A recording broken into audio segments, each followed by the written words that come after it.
pelos saben a mogollón. Pero alguien impuso que lo mejor eran las piernas suaves y depiladitas. Mujer sin pelos y una mierda.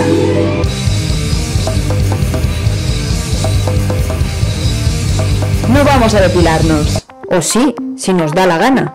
A mí, a veces me da por sacarme todos los pelos del cuerpo y tener la piel como un bebé.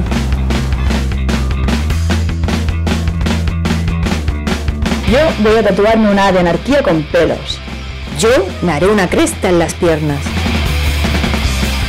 Hola pelo, bienvenido a mi cuerpo. De la epidermis para adentro, mando yo, que lo sepas. Si quiero tintarte, te volverás verde. Desde las profundidades de los bulbos hasta el mismo espacio punk. Directas, lobas, transgredamos las imposiciones.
Es que entre que voy andando.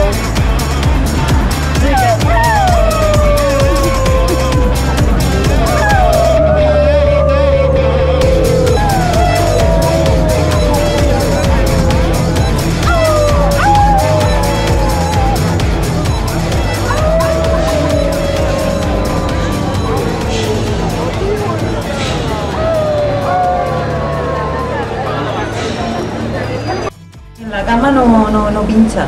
Claro. Vamos, yo de hecho me lo voy a dejar así Natural. Uy, esto coloca un poco, ¿verdad? Me siento como si fuera una niña, tío. Una gamberra, ¿no? Sí, que está haciendo como mi mamá me vea. ¿Qué va a decir? Oye, yo también pensé lo mismo. Digo, mira, Tengo de viejilla. ¡guapo! Luego no hace falta que pongáis los nombres de las colaboradoras, ¿eh?